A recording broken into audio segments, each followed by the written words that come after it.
Okay, we are recording now.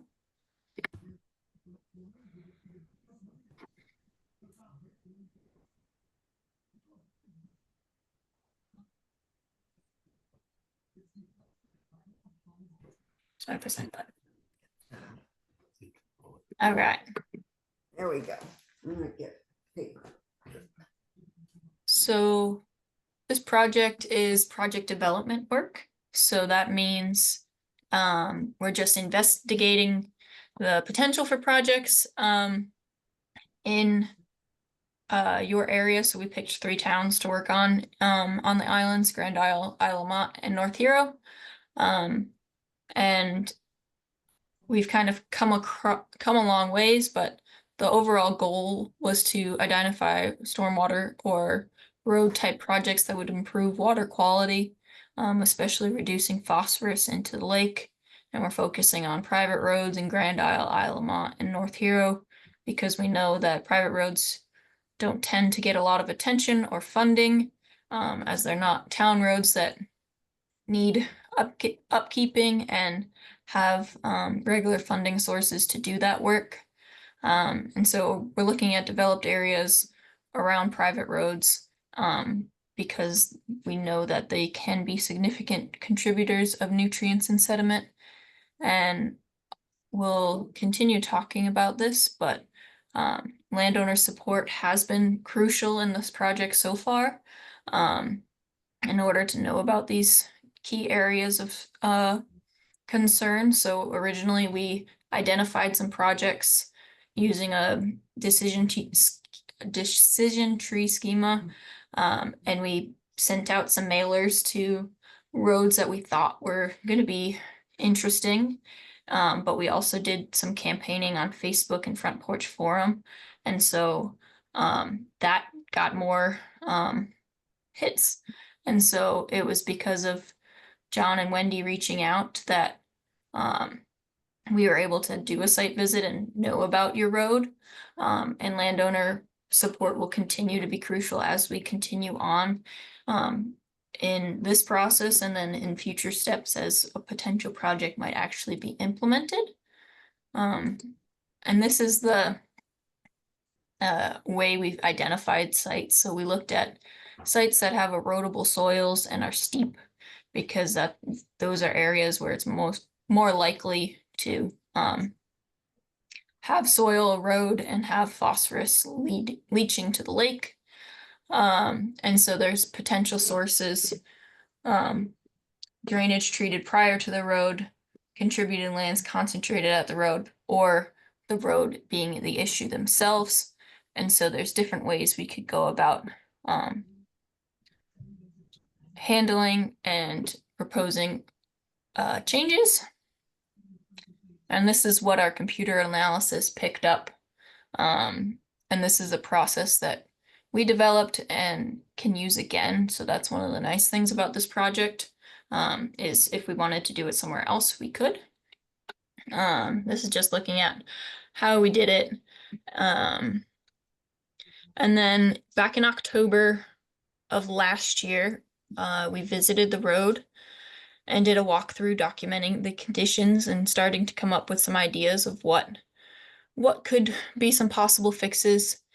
And, it was a dry day, so we didn't see anything egregious, but we saw where improvements could happen to capture more stormwater and erosion, to reduce the amount of phosphorus that goes to the lake, because we saw evidence of it traveling further than expected.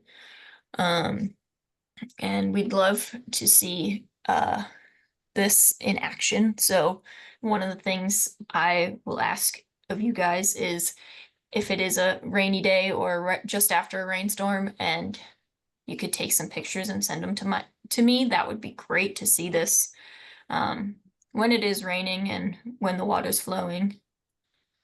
So this is one spot where we think more can be done. And so increasing the vegetation rather than just having it be the mowed lawn within the swale could be beneficial to slow down the water and trap the sediment and the nutrients where it lands or within the swale, rather than it continuing. And so we thought of this while we were there, and then in order to, document it, I put together a concept plan. So this is looking at a bird's eye view of the site and putting some notes in, because as this process moves along, at some point, with your support, we'll be done with this stage where we have the project kind of bundled up in the project development phase, and we will need to go back to the funding source, which is a clean water service provider. And that's just a holder of the state money for this type of work to look into further design and further implementation funding. So concept plan looks like this, and we can zoom in on it, not in PowerPoint, but the picture that just was on the screen, I was standing about here and we were looking down this way. And at the end of the mode area is that red line, which is a culvert across the road and into the lawn where the water kind of just moseys on down towards the lake. And so that's another spot where more improvements could be done. And so this is kind of some general ideas of what could be done, and this is about the level that the state requires right now for project development. So having notes and ideas, but they also want to know just how much phosphorus a project like this would reduce, how much it would cost to build, and how long it would last, so its design life. And so these are items that would still need to be calculated and determined, but it's on the list of to-dos if this is of interest to you all. And so those factors can be compiled in a summary sheet that kind of bundles up all this information again well, so that it can be ready for the next round of funding. And so this is kind of a basic summary. So it's got the two pictures again and captions describing what it's about, giving a description of the site and the what improvements can be done. And it's got some technical details about the soil type and just how erodible the soil is. So this is kind of what the state is looking for in the end. And when I say the state, I mean the Department of Environmental Conservation. And then looking ahead, what's to come. Overall, these designs are very preliminary in nature, so more work would be done before any sort of yellow machine could be out there to actually get the work done. So nothing would be put in the ground at this stage, so it could be a couple of years before that happens, but having the concept plan, the summary sheet, and having landowner support was huge in being able to move forward with the project. And so if you're interested, we can continue talking about what is required to make sure that the landowner is involved. So that's type of site access agreement, and I can send you that as well to look over, and then we could talk about it again at another time. But nothing needs to be set in stone at this point. It's just to get everything together. And in the end, this type of project would be at no cost to the landowners. So that's a big thing. As well as there's funding available for maintenance. So say a vegetated swale is put in along the road and a type of stone catch basin, or not catch basin, plunge pool, so extra rock at the end of the culvert to collect any water that does go across the road in the culvert. Those two areas can be maintained by entities other than the landowners. It could be the landowners, and if it is the landowner, they could be compensated for their work.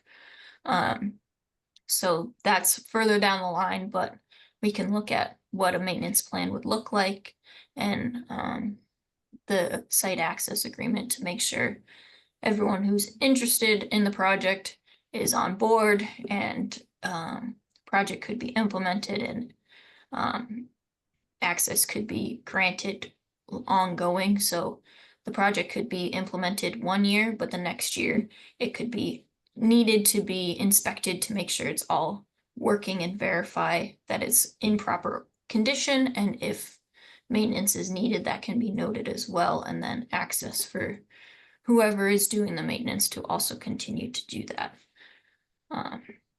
And I talked about the vegetated swales and a plunge pool of stone. I was trying to find good examples on a small scale, like what would be along the road, but I found some profiles, and this would be a good example. So this does show some water, and I don't want you to be concerned. The way that these are designed is that when it rains, all the water should be drained out within 24 to 48 hours. So it's not going to be a cesspool for mosquitoes and all sorts of insects. And the vegetation that is in there can be quite aesthetically pleasing. It would be natural and native type of plantings that do have good benefit in holding water and securing the nutrients in place. And the maintenance required might be mowing once or twice a year. And another sketch of what it could be like. And then I was trying to find a good picture of the stone at the end, but everything was large scale of culverts that were like 3 feet in diameter, which is not what is out there on your road. So this is a sketch from the Better Roads manual that the State Department of Transportation puts out. And it would just be a little pool where you wouldn't have to mow the lawn around it or in it, I mean. And it would collect some water and again would drain out pretty quickly. I'm gonna stop sharing so I can see you all in larger view and can take any questions you may have. Nadia, is it possible to get a copy of your PowerPoint? I was gonna send the PowerPoint and there was the little pictures of my summary sheet and the concept plan, but they're hard to read, but I have PDFs of them so you can see them much larger. So I will send that along definitely. Okay, great. Maddie, I noticed that you're kind of focusing on the section from like around 13 Drawbridge Lane to, is it 17? Somewhere there.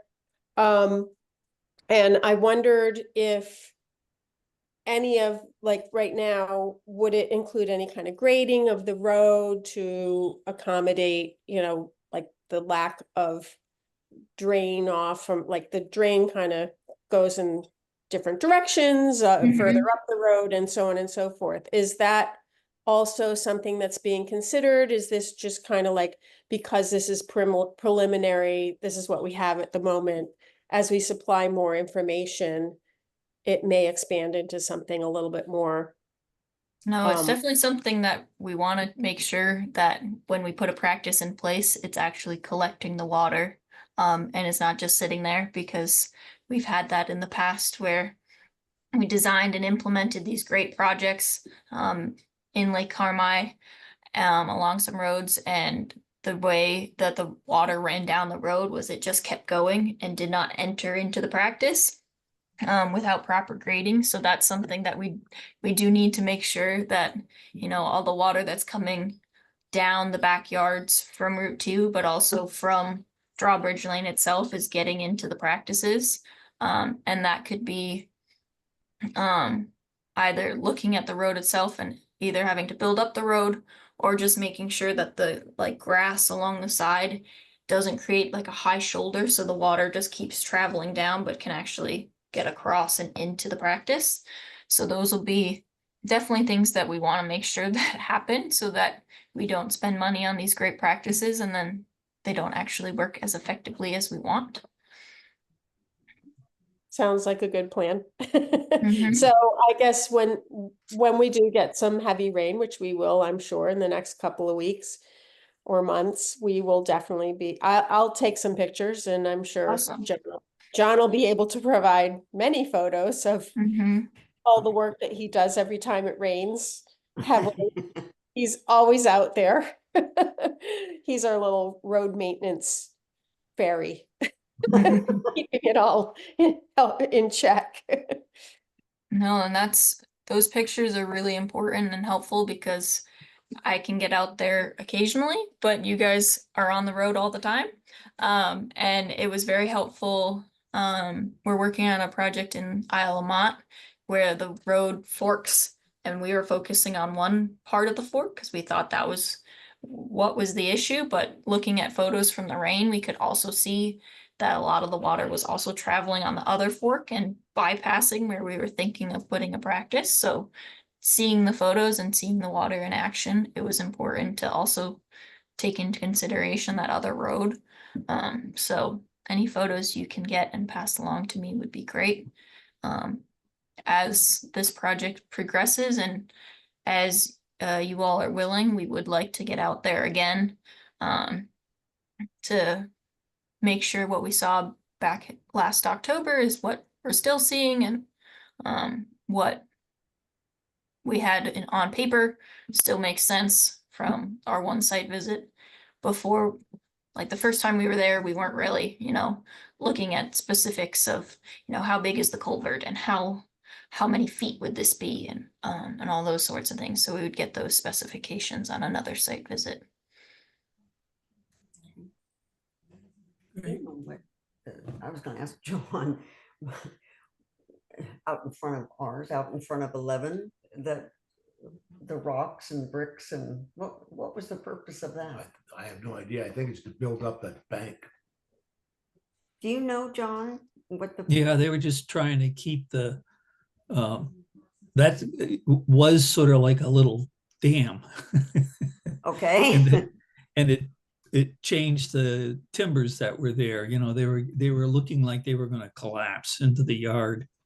So when they took the chimney out after the chimney fire, they put all the debris along that to solidify it so that the parking area that's created would stay. They were afraid that was just going to wash away. Okay. Okay. Yeah, so it's holding up the road. So, okay. Hey, Maddie, I've got two questions. Mm-hmm. So I'm down the road. I'm at 3. I don't have much of a dog in this fight, but two questions for you, I guess. One is, it seems like the project focuses on 2 particular landowners' land. Like, as far as a landowner perspective, John is here, which is one of them, but then the other one is not. How much of a say do they have in a project like this moving forward versus a majority of the owners on the private road? So that's kind of one thing. And then the other one would be, I think this project started after John spearheaded kind of a major repair to the road. So a few years ago, we had about a 1 foot deep culvert like through the lane of the road that was significant. That's not shown in any of your photos. And John, I don't know if you have that information or have supplied any of that information, but the road is in great shape compared to what it was a few years ago, before that project was completed. So I don't know if any of that information has been shared with you, because there was significant degradation of the road a few years ago with the rain that's not shown here. So anyways, those are my questions.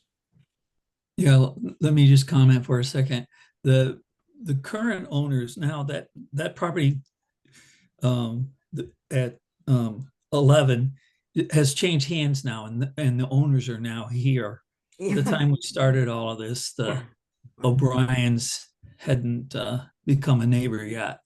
So we welcome them to the neighborhood, and just in August, right?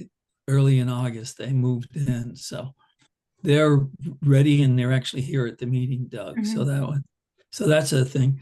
The culvert that did attended the work we did earlier is in the project. It's at the end of the swale part that's mowed, just before it hits the part that's not mowed.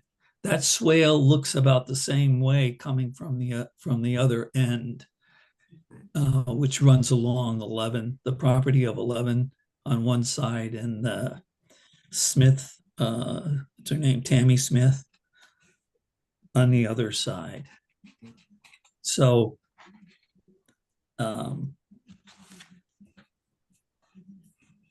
there isn't much more to say. We just put the swale in, basically, with the culvert in the middle of it.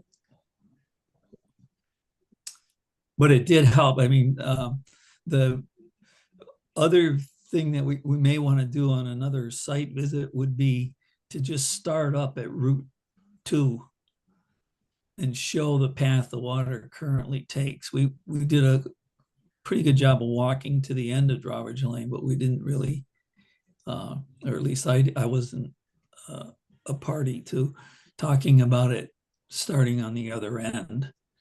And I think the point Wendy was making about the slant there that issue starts with the Route 2 water, which comes in on the wrong side of Drawbridge Lane, basically from our perspective, because it comes in and it's already on the lake side. And so maybe we want to look at how we can manage it on that side or redirect it down to the existing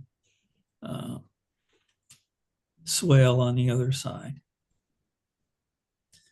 Originally, the property that's all of the property that rests basically between our houses and the Route 2, that was a swamp. And, so that water runs all winter long.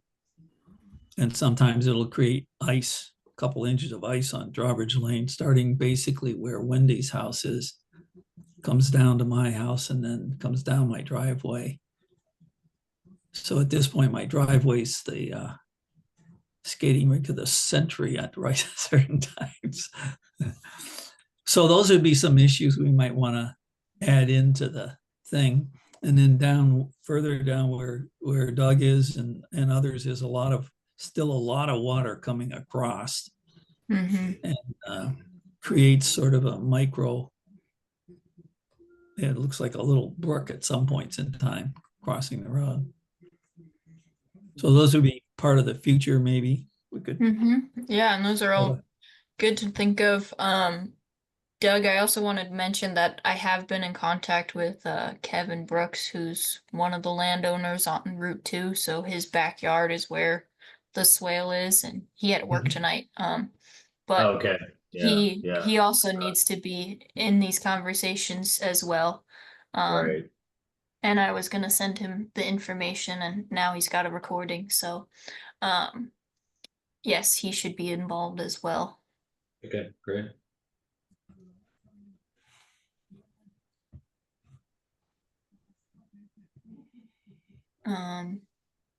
I guess I will tap on Dean because he has a better idea of what exactly the landowner agreement might entail. Do you want to just describe it a little bit? Sure, and maybe I'll just take a couple of minutes to set all of this work in context, and I hope I'm not going over too much plowed ground, but I thought it might help some of you to understand, well, why are these folks here in the first place? And the answer to that question starts with this law that passed a few years ago, and that law created these organizations called Clean Water Service Providers. Maddie and I both work at the Northwest Regional Planning Commission. The Northwest Regional Planning Commission has been serving the towns in Grand Isle and Franklin County for over 50 years. And most of our work, which started with economic development work and has gone into transportation and solid waste and emergency planning and housing, we work in a variety of areas. Most of it's been centered on municipalities, the towns.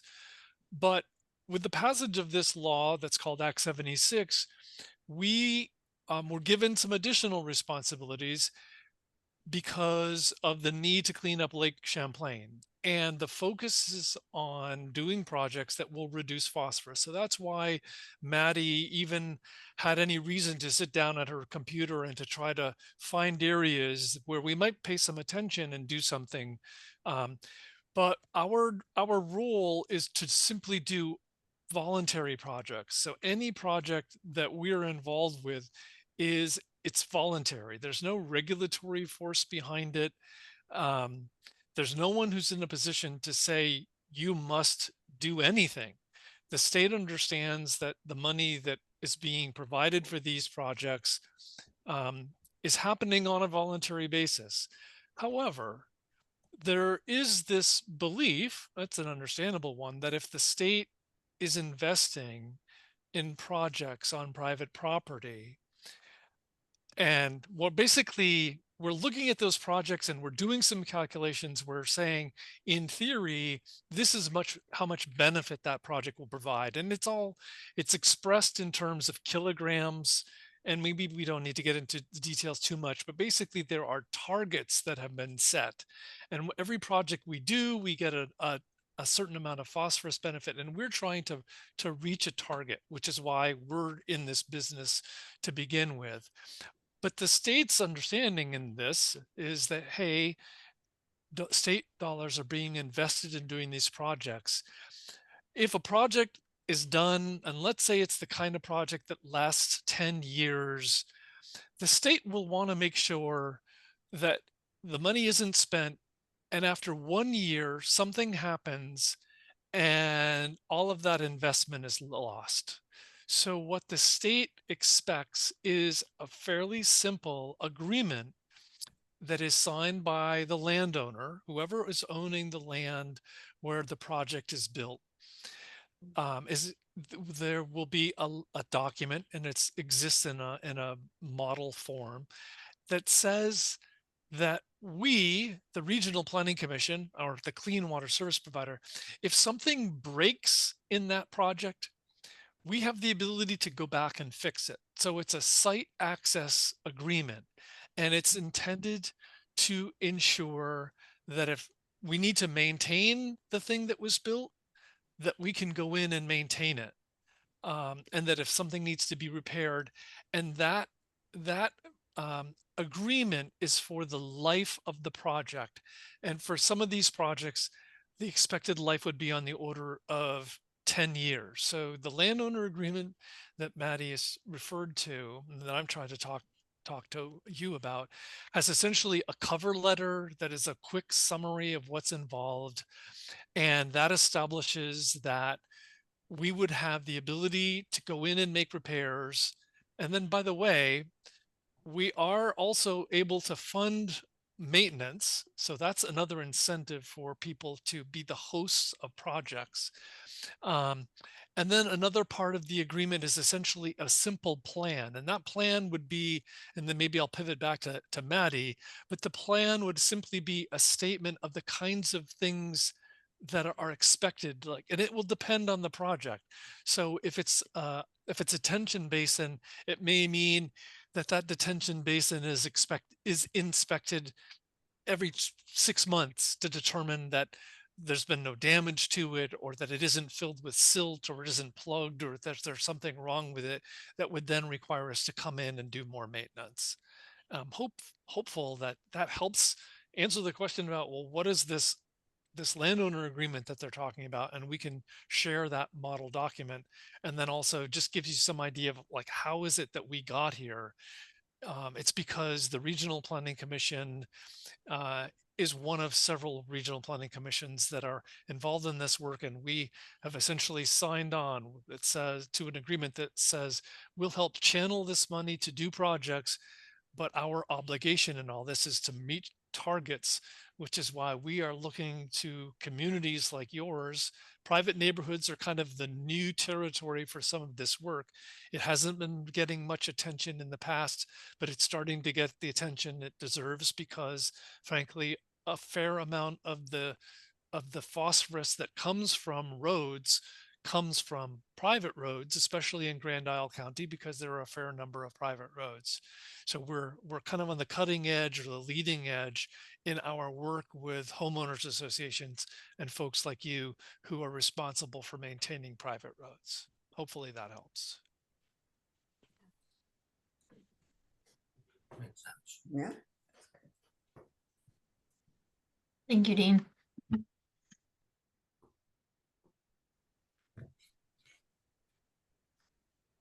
And maybe just a bit more, Maddie, if you would like to explain how the process of steps in different stages of project development go and how that works, maybe that would help folks. Because when your work is done at this point, it doesn't mean the end of the story. It's simply a step in a process. Yeah, so the Department of Environmental Conservation, DEC, kind of puts out a set statement and set of milestones that each stage of projects have to meet. And so this project development work started with just an idea that we would look within these 3 towns and try and find projects. And in the end, we would come out with some concept designs, which is the bird's eye view look on the plan with some notes of what could happen and a summary sheet of estimated phosphorus reduction, so the amount of nutrients that might be reduced, and that design life, and just not anything written and set in stone yet for the landowner access agreement, but support. So at that stage, everything's kind of packaged up where project development work has stopped. And at that point, if the project is still ready to keep going, so there's landowner support and we think it's a good project, we could apply for funding again. So Dean, as the RPC in this region, works within the Missisquoi and Lamoille Basin. So I would be applying for funding not within our organization, but another organization who looks at funding for the islands in the northern Lake Champlain Basin region. And so we would apply for funding again for more detailed designs. And so we would go through that process where it's not just a line on the paper, but the slope of all those swales and everything would be mapped out a little bit better. And at that point, we would keep getting the design more ready. And at that point, it would be packaged up again and we'd apply for funding. Hopefully that would be the last round of design needed. But sometimes things that are very complicated go through about like 3 rounds. So 30%, 60%, 90%. And that can be a long process. We're hoping that projects like these are relatively simple and don't need that much design because that just slows things down. And then the last one would be getting funding for the project to actually be implemented and set in the ground. And that whole timeline could be a couple of years. We would be hopeful that things are fast, but things are not always the case. And then we also would have to time it around when practices can actually be implemented. So we have a relatively short construction window because snow and rain and all the fun weather, climate, and conditions for winter seem to be creeping up October and later. So at that point, nothing would be implemented at that point because we would want to reestablish grass. So we've got a relatively short window, but we'd be hopeful that this maybe 3 stages, but all these phases would continue, something would be implemented, and then that clock would start of the 10-year or however long we believe that these projects would be working well, and that clock would start for someone to go in and verify that the project is working and maintenance to occur. Great.